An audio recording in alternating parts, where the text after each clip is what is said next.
Welcome back to the Silly Little Girls podcast, and my guest today is the incredible Lisa Potter-Dixon. Lisa is a very good friend of mine. She is the most incredible makeup artist. She's an author, she's an entrepreneur, she's just an all-round incredible woman, and her story is so inspiring, how she's progressed through the beauty industry, doing her own thing. She even makes me cry, like she's that incredible, and I'm so excited for you to hear this conversation.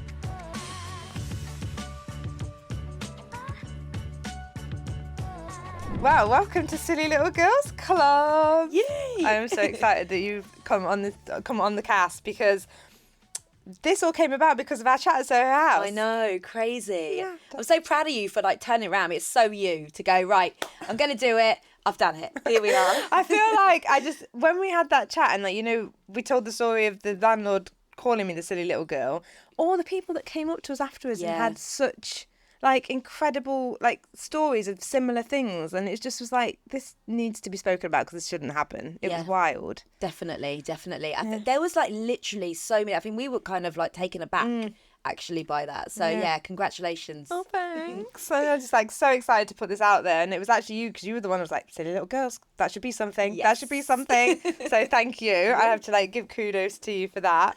And I think you have such an incredible story as well, your journey in the beauty industry, and going from working within a company to being an entrepreneur, being an author, all of these incredible things. And that is what I want to talk to you about, because it's so inspiring. It's fun, isn't it? We were talking about earlier, when you're in it, when you're doing it, we're both the same, where we're okay, what's next? You kind of never sit back and actually realise, oh, I've done all of that. So it's actually nice to have a conversation, because maybe I'll walk away from this going, oh, wow, you've done all right, girl. Yeah, you've definitely done all right. You've definitely done all right. But it's a toxic trait of mine is to never reflect. Yeah. And never take, I'm the same. People always say celebrate the wins. And I'm like, no, what's next? Yeah. And it's bad, really. We should probably do that. So tell me, how did you get started in the whole beauty world? Well, when I was growing up, when I was very young, my mum was a model, kind of in the 80s, 70s before I was born, and 80s. So I was always surrounded by makeup. She then became a police officer. So oh my God. Complete change of path. But I was kind of always surrounded by makeup. I'm also the eldest of 7 kids. Oh, are you? So yeah. I didn't know that. That must be mad at Christmas. Oh, there's shitloads of us. Yeah. They all come to our house now for Christmas. But yeah, so I was always, as the eldest, had all my sisters coming up to me, getting me to their makeup, although I preferred doing my brothers because they had these amazing eyelashes, and I was like, let's put this mascara on you. But back then, I'm 42 now, so back then, and you never really saw being a makeup artist necessarily as a career. We didn't have social media. I was doing makeup at school plays and stuff like that, but I never thought this is a career because, I grew up on a council estate in a place called Gosport, which is the biggest naval base in the world. My whole family were also from the Navy. So it was an island, literally. Yeah. That was what you had. And it was until I went to London at 18. I was like, okay, everyone, I'm off. Just got a train to London, got 3 jobs to pay for myself to go to uni. Yeah. But at the same time, still never thought about the makeup world as being a career. So I studied theatre and English. And then again, with the theatre side of stuff, I was just doing makeup as well as, writing plays and all that kind of thing. So it wasn't until I was working in one of my jobs in Office Shoe Shop, which, by the way, back then was the place to work. Oh, if you know, 100%. you know. Office was I remember trying to get in there on a Saturday and try and get someone's attention to get your shoes. It was popping off in Office. Yeah, it was the best place to work. I loved it. And this lady, I served her a pair of shoes, and she said, do you know anything about makeup? And I said, well, actually, yeah, I love it. And she said, I'm the HR director for Benefit Cosmetics. I'd really love to give you an interview, and can you come to Selfridges? And I was like, oh my God, Selfridges. Yeah. And how old was I then? I was probably 24. Yeah. And basically I did this interview in Selfridges, which was literally thrown in, do some makeup on people, here's the 3 products, off you go. Oh my gosh. And then she gave me the job as the manager of their Covent Garden boutique that was just opening. That is so serendipitous, isn't it? That's like wild. You must have really done a good job I selling them sold shoes. her. I think I sold like 3 pairs of shoes. Yeah, she was thinking this girl knows what she's doing. Yeah, so it was, you know, at the end of the day, I suppose sales is sales, right? Yeah, like if you've got the gift of the gab, you've got it. You've kind of got that, and I feel like I got that from my dad for sure. So then I started working there, but I saw so much opportunity because Benefit back then was the makeup brands. I mean, it still kind of is. Like the Boing concealer and all of those. I remember queuing at Boots to get that. Yeah, it was crazy. And the difference was then it was ran by a couple called Gail and Ian, who were incredible, really became like massive mentors for me. And they had basically brought it over from America and they ran the whole of Europe at the time. And they just said, do what you want, make the money. So I was like, right, hold on a minute. What does that mean? So I started to do these events. It's kind of similar to, you know, what you're doing now as well. I was kind of going, right, okay, well, I've got a space. Yeah. I'm in the middle of Covent Garden. Yeah. Covent Garden is this cool place where there's so many entertainers and performers. Let's bring all of that into the store. So we started to do events. And then I said to them, can I be the events manager for the whole company? And they said yes. And I was like, oh, shit. Right, okay. Cool. I don't know what I'm going to do, but I was going to do this. And at the same time, I was doing makeup, obviously, because it was a makeup shop. But we were surrounded by the likes of Hearst and all the magazine houses. So I was meeting so many editors and journalists. And there was these big, the Glamour Awards, the Elle Style Awards. And it was Lorraine Candy, who at the time was the editor of Elle, who's now a very, very good friend of mine, came in one day and she said, do you want to do a shoot? She said, I've been doing her makeup and her brows and whatever, just as a customer. Yeah. She said, do you want to do a shoot? And I said, okay. And then that was the beginning of me becoming a professional makeup artist. Wow. And then after about a year, I pitched to Benefit, could I become their first ever global head makeup artist? And they said yes. Oh my! I feel like Benefit. They knew that they had something good with you. Then I think it was all Gail and Ian. Like genuinely, it was all Gail and Ian. They just believed in me, and they said to me like, if you don't believe in yourself, no one will. So we'll believe in you.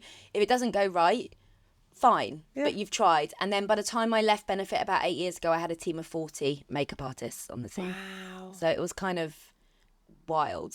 That's insane. Yeah, it was like sold someone a pair of shoes and then was like global like makeup artist with a team of 40. Yeah, if you say it like that, it's kind of crazy. And I feel like, you know, I loved working for the brand. I feel that actually any up and coming makeup artist should be working on a counter. You know, it's like the journey. Yeah, the front line, isn't it, as well? Yeah. You know, with hair, makeup, that's the way that you learn. Yeah. You really do. Yeah, and that's where you make your mistakes and that's where you learn and that's where you grow. And then that's also when you're listening to customer feedback and things and you're really understanding the needs and the barriers of those people that you ultimately want to make money from, I suppose, but you're able to give them value and in return they can buy your products. Exactly. And also the great thing about the industry we work in is how it makes people feel. Yeah. And I feel like that's the whole thing. That's the power of it. It's okay, cool, someone's going to buy that, but they're buying it because they feel good. Yeah. So that is nothing really better, is there? There's than nothing better. Seeing somebody just come, either sit down and you just help them problem solve and the confidence that it gives them. Like my favourite thing is like I quite often sit up here like in the dark like a creepy person because you can see the salon down there. But it gives me a chance to watch people coming in and out of the door and you see people coming in and they're like, you know, they're weighed down a lot of the time. And then when they leave, they literally are skipping. And you're just like, you're going to go and have drinks with your friend now, feeling great. And like, who knows what that will lead to? We used to make people come in on a Saturday who came to store write down how they felt when they came in a store and then write down how they felt when they left the store. Oh my God. I'd write it on like a heart post-it note and give them both to them. Yeah. And just tell them to remember that feeling because I think that, you know, that really is the power of beauty and giving someone that time and listening to them. I mean, we really are therapists as well as hair and makeup artists. Yeah. But yeah, I think it is so powerful. It is. I just love that. And I think that really hits the nail on the head, isn't it? It's about invoking that feeling for people. And I think that's what a lot of brands miss.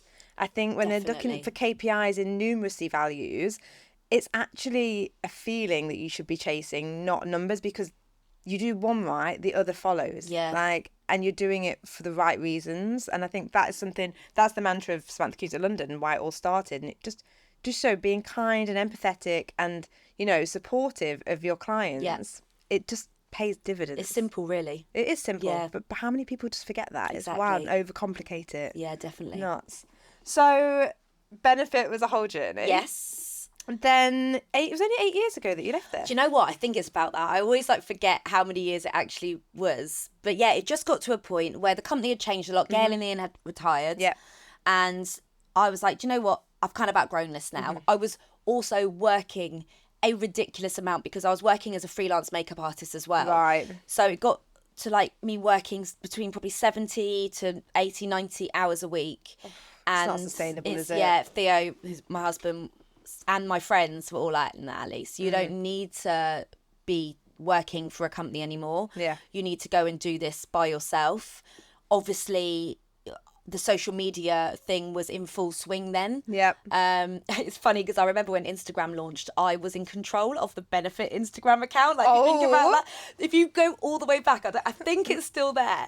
It's a picture of Dawn, who's now with one of my best friends, but also my full-time assistant now. It's her eye showing like a mascara on like a shit phone. Oh my God, I wonder if it is still there. We're going to have to do a deep dive back in the archive. I know, it's so funny. But yeah, the social media thing, and I just saw that the Instagram, I thought, oh, there's something in this.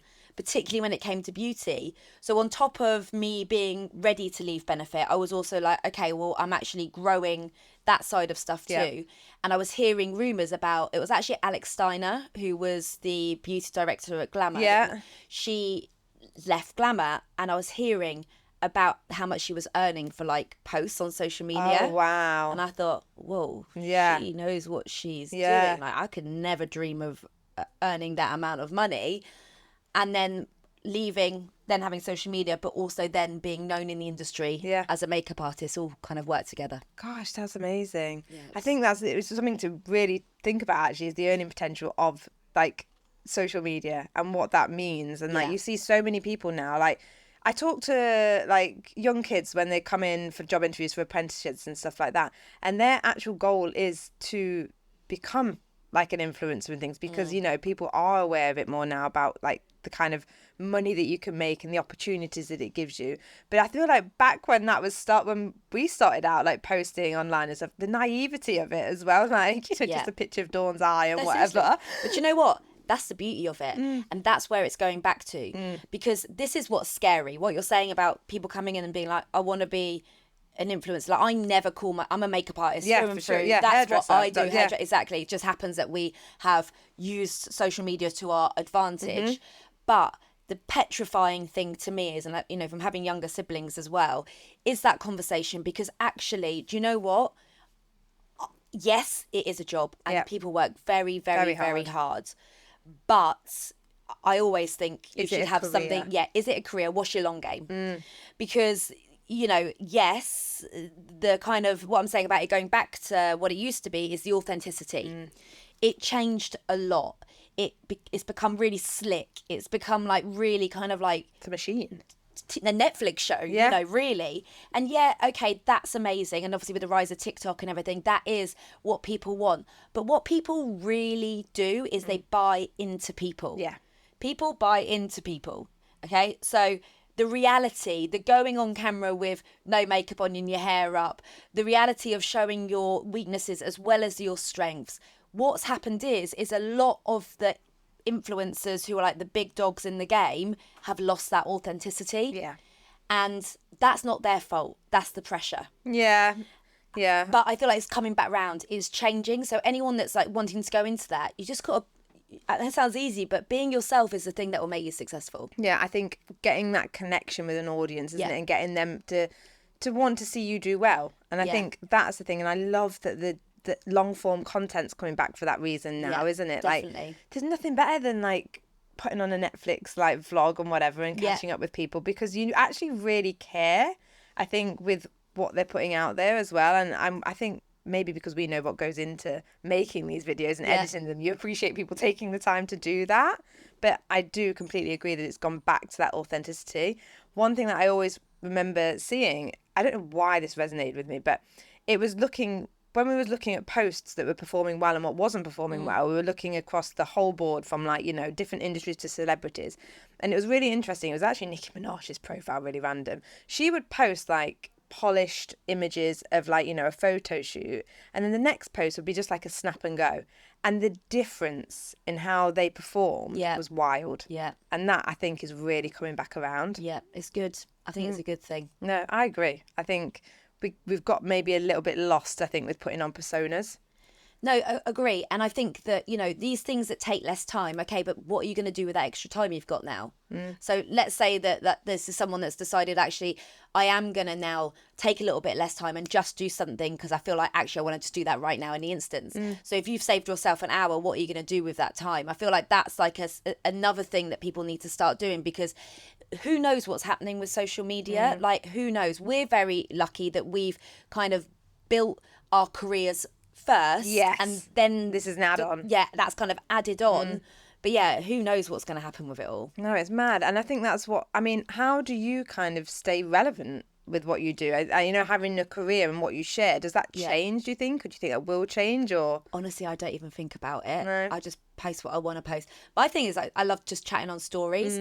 I'm not really into like the main grid stuff. I'll post my work. I'll post like, I don't know, I just post random stuff. I love it. I really do not think about it. I love that your much. chaotic unboxings, I think, more than anything. Yeah. Honestly, it's like everything's chaotic. But that is the way it is. I just don't overthink it. But again, I think that has come with experience. I think it's come with age. I think it's come with confidence within yourself, in what you're doing.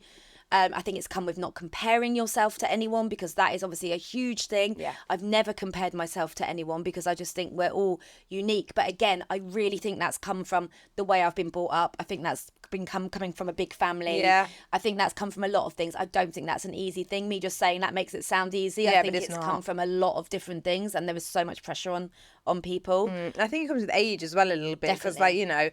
now, I'm in my late 30s now, and it's like I think back to even when I started the business, the naivety that I had, and I just was like, so concerned with putting myself out there and like being like myself, because you're always fearful of that reaction. Yeah. But now, like you say, just put it out there. If they don't watch, they don't watch. Yeah. If they do, great. Yeah, exactly. Like, it's exactly. really inspiring. And I think one thing I did want to really talk about is like what this kind of like career, when you've got like a career like makeup artistry and hairdressing, the extra things that it brings, like talks about social media, but you're actually an author, which is crazy. Was it 3 books? Yeah. Someone forget about that. Yeah. But no, it's true. I mean, like I said, I studied theatre and English. Yeah. I've always loved writing. So I knew that if there were an opportunity came up, that's what I'd really love to do. And I think with makeup, very different to hair in the respect that there's so much that you can teach that people can do at home. Yeah. There is obviously a lot, but people can't really cut their hair. They No, can't really. I mean, they can try. They can Disclaimer, try. do not do Yeah, that. even colouring your hair is obviously not the same as going to a Yeah. salon, whereas makeup, it's you can educate in a Yeah. different way. So that was kind of what my books were about. But yeah, I think it's about not closing yourself off. What I found was that there's a lot of makeup artists, and again, I don't know if it goes across the whole industry, I'm assuming it does, who were like, well, I'm a true makeup artist. That's all I do, and that's all I want to do. That's fine. Yeah.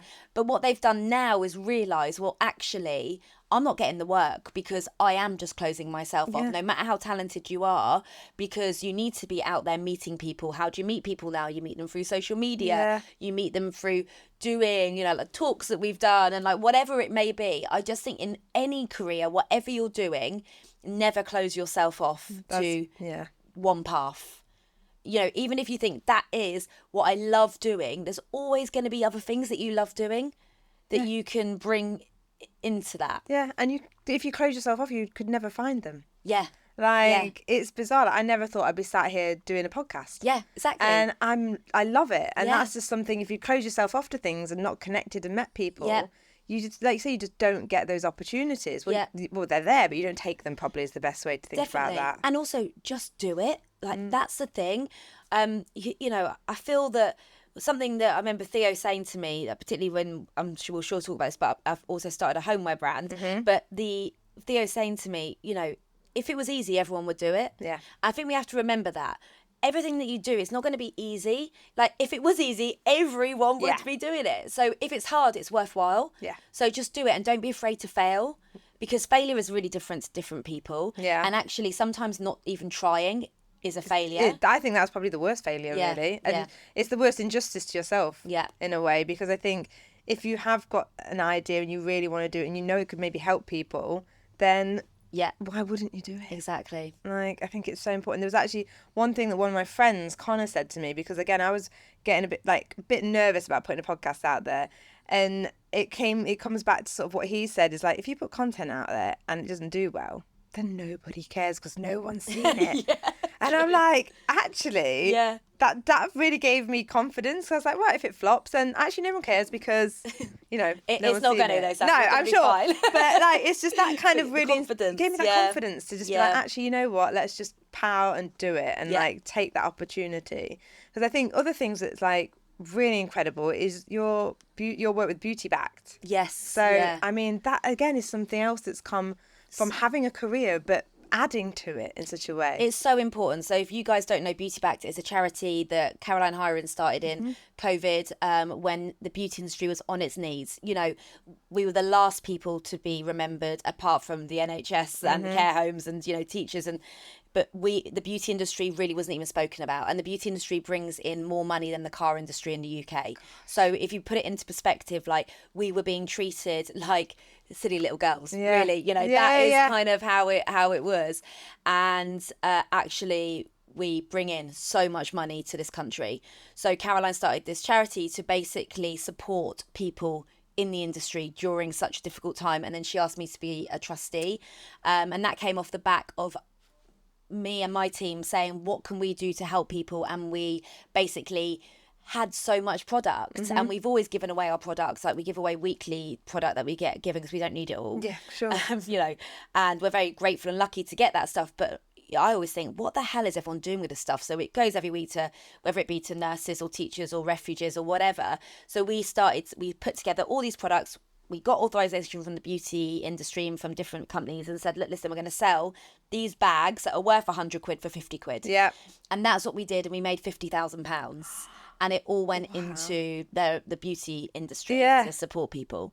So being a trustee on Beauty Backed is really important because it's difficult. It's difficult. But Caroline and Leslie, Deja, Alex are the other trustees, you know, of phenomenal women in the industry.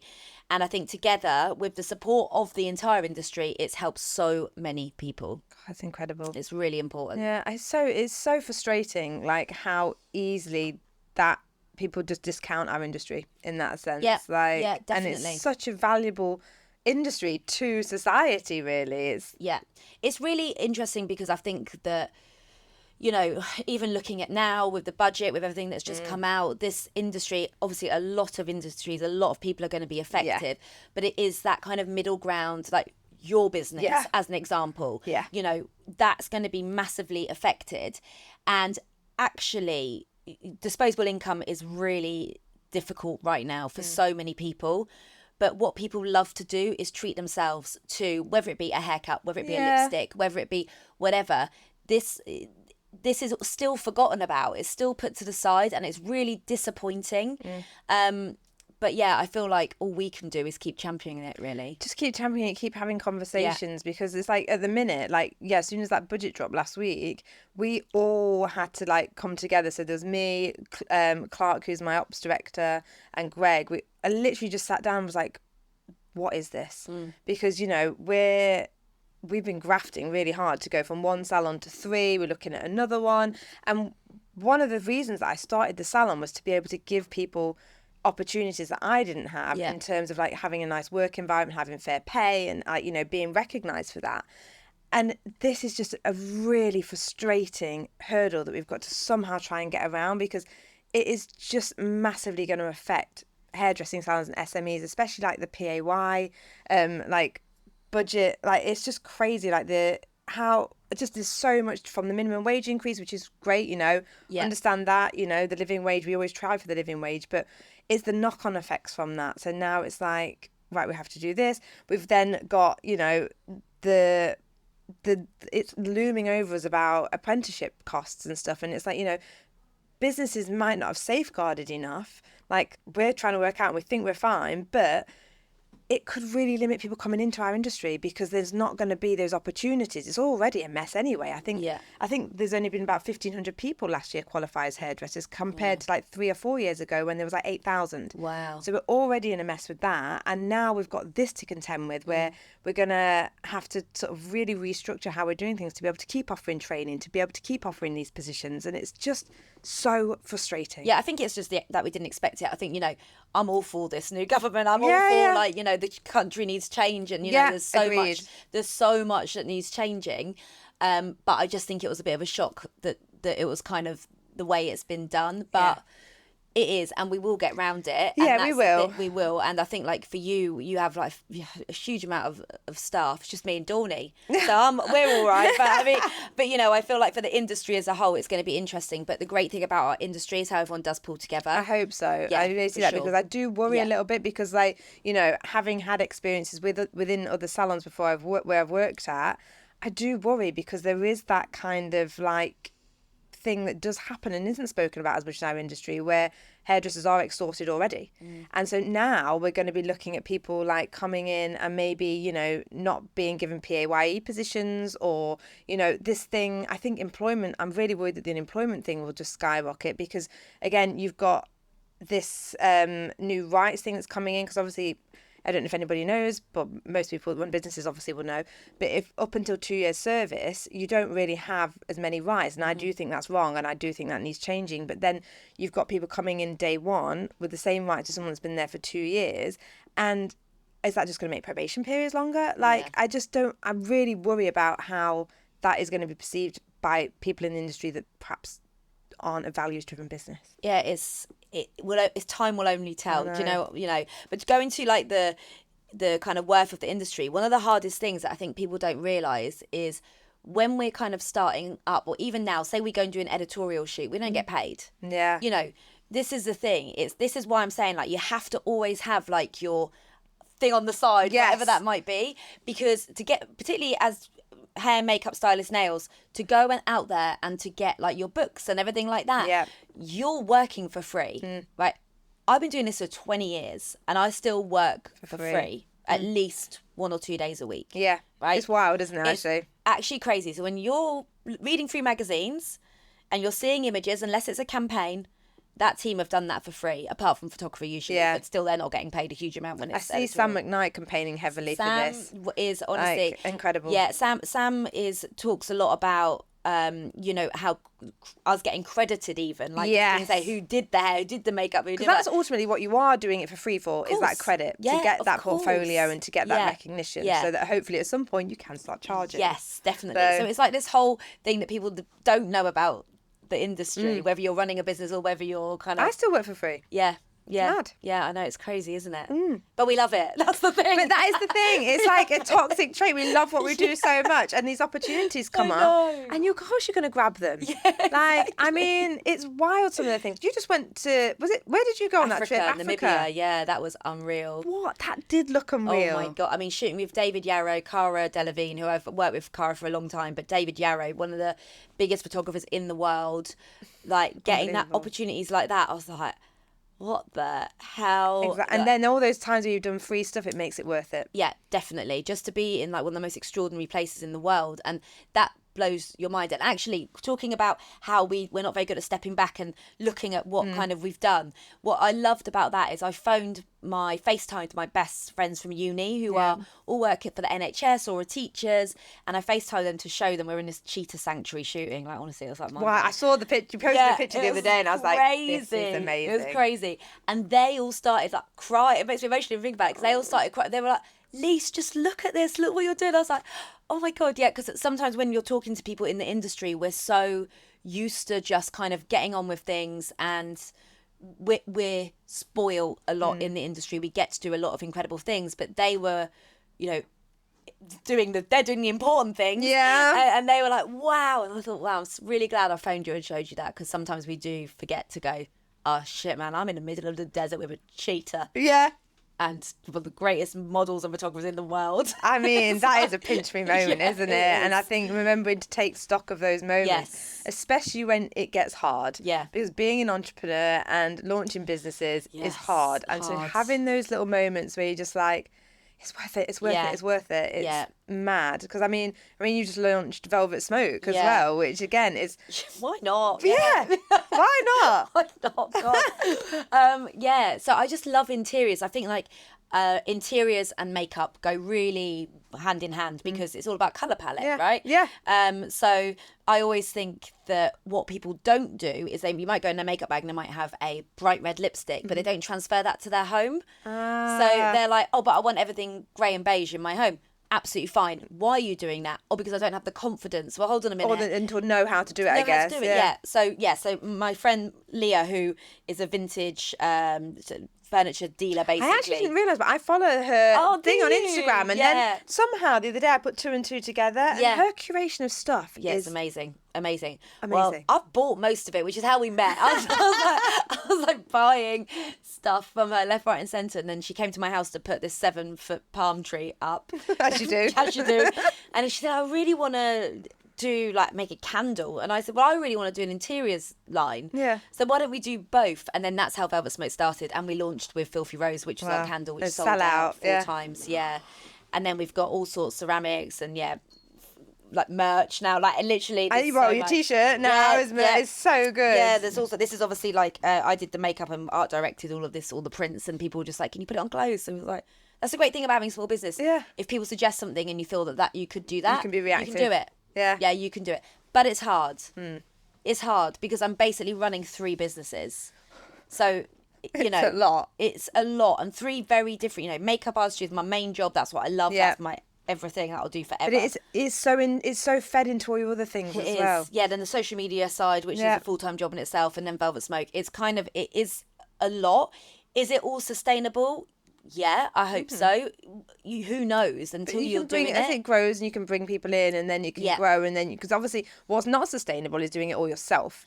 Yeah, but everything else. I'm not that good at delegating. But I feel like when you're running 3 businesses, you soon learn to be like, because I'm exactly the same. I feel like delegating was one of the hardest lessons to learn, and I learned it the hard way. Yeah, but you empower your team and you empower people around you and give them opportunities. Yeah, definitely. I always just think it's at the moment, it's one of those things, isn't it, where you're like, do you know what? If I just do that, I know I can do that the way that I can see it. Yeah. So, but yeah, it definitely is. And we have Dawn, who works across both of the businesses, and she's amazing. And we're just learning. This is the thing. We're constantly learning, and we've made so many mistakes. We've lost so much money. We've made so many mistakes. But all of it's a learning, and you can't think about it too much. You just think, okay, we won't do that again. Yeah, true. Wasn't it something, you're talking about labels or something that was all printed?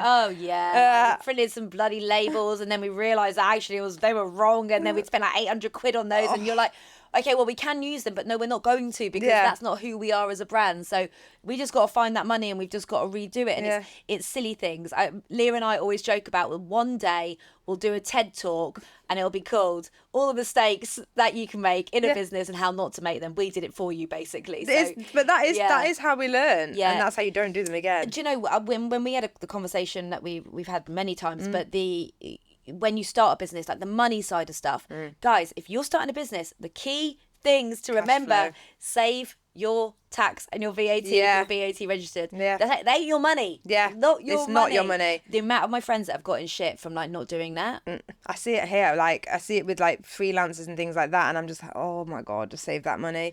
And people are like, oh, but it's so much money. But I'm like, the way I think about it, and to get my head around it, is if you're not paying VAT or tax, then you ain't making any money. Yeah. So I actually see that as a sign of success. Yeah. The more VAT you're paying, the more money you're making. Yeah. So you can flip it and see it like, instead of saying I've got to pay VAT, you get to say I get to pay VAT. Yeah. Exactly. Because that means you're meeting that threshold. Yeah. Exactly. So, very true. Yeah. Very true. It is, but money is the lifeline of any business. Like. Yeah, we're still learning with Velvet Smoke. Like we're still learning that, because obviously it's such a new business. It only started in March this year. That everything that comes in goes out, and you're, like I say, you're making mistakes. So then you're losing money, but then you're making money. And on paper, we've been really successful. Yeah.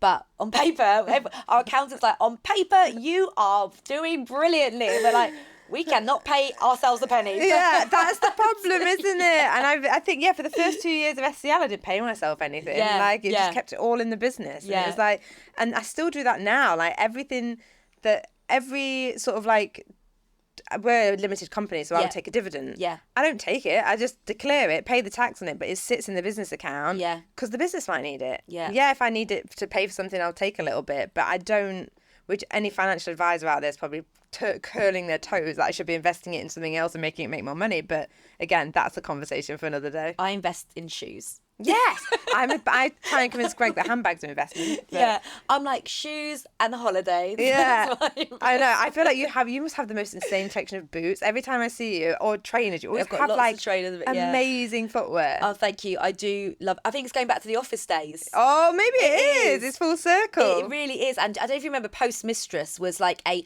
premium version of Office. It was on South Molton Street, not South. Yeah, South Molton Street. Yeah, I don't like remember 7 that one. Dials. Yeah. Area. And it had like Vivienne Westwood, and it had like all these Dries Van Noten, like all these designer shoes. I remember getting like I won this like prize because we made the most money one weekend or whatever. So they gave me like 70% discount. Oh, wow. And I bought the Vivienne Westwood Sex Elevated shoes, which was still like 200 quid, so I'd saved up for however long to get them. And actually I met Vivienne and told her this whole story. Oh, wow. And that was kind of this whole 360. But yeah, shoes are my weakness. Yeah, we've all got to have a vice. Yeah, Otherwise, we do. what's the point in working so hard? Exactly. But I mean, going on to that then, like, how are you finding, like, setting boundaries and creating balance in your life? Because, you know, it can be all consuming if you let it. Yeah, definitely. I think we're both very, very lucky to have the partners that we have in our life. Like Theo, for me, is like the biggest support that I could ever wish for. I also have the best friends. There is no one in my life that is not a cheerleader for everyone. Like, I ain't got time for that negative energy. You know, I've lost friends. I've kind of moved on from friends if I've thought no, that I just you can't. There's no support there. Yeah. You know, I just can't. And I think that's something that's difficult in life It's to really do, especially in early life, like in your 20s and stuff like that. I don't think you learn those lessons until later, Yeah. for sure. But I would say that without Theo, there's no way I could do what I do. Like, he literally just lets me get on with it, but also supports me so much from the beginning. We've been together 20 years. So, yeah, same as me and Greg. Yeah, literally. Yeah. But I think it's so funny, like, to meet someone else that has had the relationship at that time. Because you say that to people and they're like, I'm sorry, what? Yeah, I know. I'm like, I know I look young. Yeah, but exactly. seriously, and I feel like, like finding somebody that supports you. And like, I think there's a real misconception for like women hustle culture where they think you've got to do it all yourself. And there is no shame in like having a support network with your partner. You need it. Like, for sure. And also, you know, the equality level as well, like the way that Theo, we there's no kind of, oh, I'm doing this, you're doing that. We've been through so much together that I just think that, you know, we love each other and we support each other, and it really is that simple, and we have fun with it. Yeah. So the balancing, if I am working too much, he will say to me like, right, you need a day off. You need a day off or whatever. But I also really love fun. So yeah.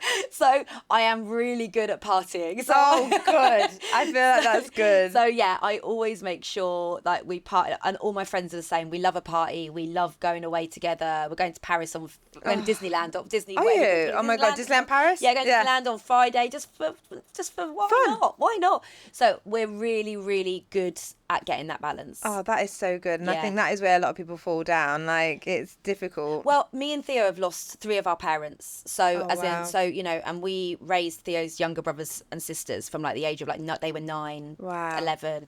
So we've understand life in a way that only people that have lost people can, because life is too short, and all of our parents died young. Right. So you're at a point where it's like, well, okay, well, what can happen tomorrow? Like, I really don't know. And actually, I think we both feel that we're living our life for people that can't. Yeah. So it's kind of gives us that kind of energy to do that.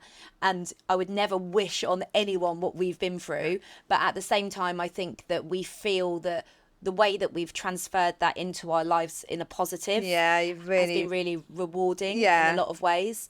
So, yeah. And you want to do them all proud and make sure that, I think there's a lot to take. If you can take such negative experiences and use it to fuel you for good, like, that's really all you can do with it, I think. Yeah, because life is short. And, you know, I think, again, we forget that. Yeah. I think that we put so much stress on our shoulders. We put so much kind of pressure on us, and actually, forget to does live. it really matter? Yeah, does that thing matter? Will that matter in a week's time? Are you overthinking it? We all do it. I do it constantly. But when you then think that, you think, right, okay, what would that person do if they were here still and knew tomorrow they wouldn't be? Yeah. Well, they wouldn't worry about it. No, you wouldn't worry about it, would you? So it's kind of like always reminding yourself that life is so short. Yeah, and just to have really a blast while you're here. Enjoy it. That's it, and do everything that you want to do. Yeah. Do you think that sort of like mentality is what's really helped you? Because I know obviously you've been very open in speaking about sort of like your health issues that you've had and stuff. Yeah. And I think for me, I read your Vogue interview on it and I was like, oh my God, she's just amazing, like crying. And do you think that has really helped you be in a position to feel comfortable sharing those sort of things? I think that actually, like, you know, I've probably said it 3 or 4 times now, but being a big sister is like a big thing to be able to. Women's health, for those that don't know, I had endometriosis for 30 years, but stage 4, like the worst that you can have. I was in chronic pain every single day of my life. And then in January, I had a hysterectomy, you know, at the age of 40. It's a huge thing. Yeah, it's a huge thing, but it was my decision, and I'm really lucky that I got to make that decision. Women's health is so not spoken to. Yeah. It's so not researched. It is disgraceful the way that women are treated across the world. Like this, I know this will be going out afterwards, but I'm praying for America. You know, like it is really a very, very difficult time. Terrifying.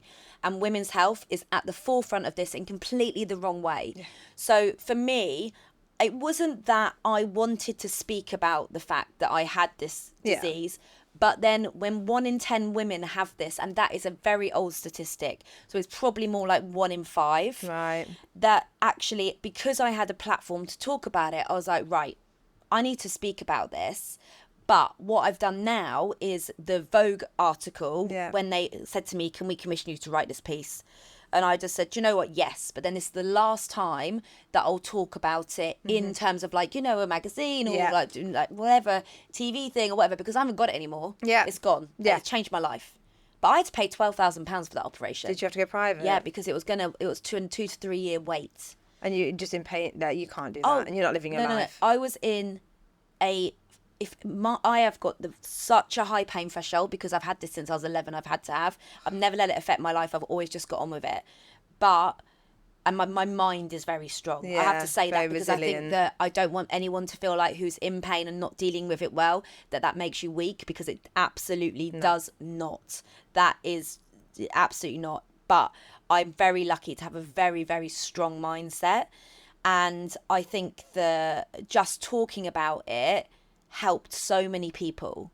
And it was just the amount of messages that I got that was like, well, actually, I don't feel alone anymore. And I never had that. So I was that's the reason I did it. But now that I don't have it, I'm protecting myself by saying, right, that's it now. The book's closed on that because I don't have it. And hysterectomy is not a cure, but hopefully it will never come back. Yeah.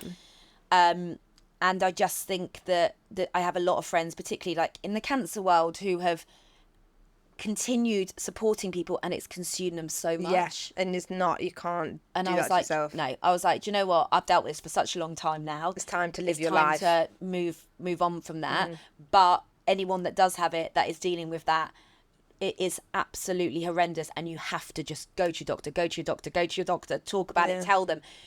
Even if you have to like tell them it's even worse than you think it is, because it probably is as worse. Yeah, it definitely is, because you're putting up with it. You're putting it's up such with a British thing to do in a way as well, isn't it? It's it's like, so you know, British, be like, it's fine, when actually it's not fine, because you're crippled with agony and you can't do the things that you want to do. Yeah, definitely. Yeah, you've got to amp it up. It's completely. But I do think that things need to change in that front. And the people that we are talking about it, so that is a change in itself. That is a change. So that's really important. But yeah, I think that whole kind of thing also made me very strong, but also made me realise, like, okay, we've just got to just get shit done, because I had to have focus on other things to try and get through that. Yeah.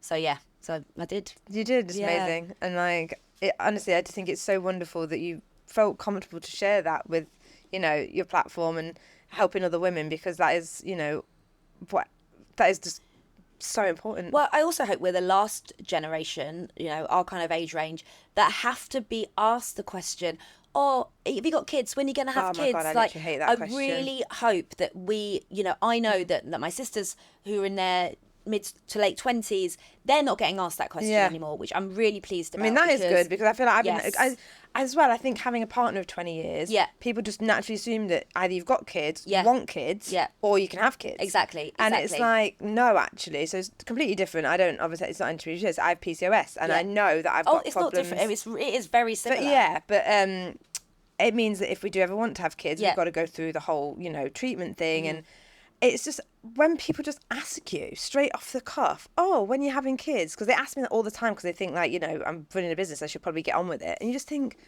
no. Yeah. It's nothing to do with anyone else but you and your partner or yourself or whatever. Asking. Yeah. It's like, no. I think it is, that is changing. Yeah. But the kind of education behind all of that is slowly it needs to speed up. But I mean, thank God we've got like people like you that will happily champion that and push that forwards, because without that we're not getting anywhere. Like, you've got to vocalise for change. Definitely. And I feel like if you feel like you can, then do. If you feel like you can't, you don't have to. Of course. It's like everyone's private story, isn't it? Like, but like I say, like now I'm like, well, that's it. So it's hopefully change will come on that as well. Yeah, I'm sure it will. And let's just hope to God that America is not completely fucked any more than anyone is. I know. But anyway, we'll find out after this podcast launches. So, predictions now. I suppose to finish on, it would just be nice. You've had such a journey through your career, and I feel like you're still only getting started, which is the most amazing part of it. Like, I see you going from strength to strength. Like, I mean, we didn't get a chance to talk about it, but quickly to mention that you designed makeup for an entire Broadway show. Yeah, West End, yes. West End show, sorry. Yeah, sorry, that was crazy. That was a massive 360, actually, because from the studying of theatre and then going and being asked to design a makeup for a West End show, I was like, it's like my dream. Yeah. And when I went to see it, I literally cried the whole way through. I'd seen it so many times because you're sat in like rehearsals after rehearsals after rehearsals going, oh, no, that's where they get really sweaty. You got to make sure map them out. That glitter's definitely in their eye. But yeah, it's called Why Am I So Single? And it's from Toby and Lucy, who wrote Six, the musical. So it was such an amazing experience. I'm so grateful for that. And but do you know what? That all comes down to relationships that I've made over the years, because that was Kelly Marks, who owns Pure PR, who is the PR for Elf Cosmetics. And she said to me, they had this opportunity and she thought of me. So that's because of, this is just a really key thing in whatever industry you're in. Always be kind, always like be open. And it doesn't matter what level someone is at, because you never know where they're going to be, how they're going to help you, and vice versa for yourself, because you never forget someone that's rude to you. Look, you just named a whole podcast after that. But look what you've done. You've turned that into something else. Yeah. So I think that that's really important. I think that having the strength to take something that really affected you, because it really affected you, and even if you'd like put it to the back of your mind, it was always there, because then when it came up, it did come up, and that's the point. And then what you did is transform that into something else that's going to help other people. Yeah. So I think that always be kind, because we never forget. No, that's such amazing advice. Yeah, like always be kind. And I think that's amazing. Well, thank you so much. Thank you so much. I'm so proud of you. I feel like this is going to be amazing. And I think that, what you and your team do is just phenomenal, because, you're helping so many people as well. It's not just you helping individual people cutting their hair. You're now helping like a whole industry. Oh my God, don't cry. You make me cry. Oh my God, I know. I think it's just, when things are so close. While I have you, it would really help me out if you could just hit follow or subscribe, depending on which platform you're getting your podcast from, and I can keep bringing you these amazing conversations with these incredible guests. And I will see you next week on the Silly Little Girls Club.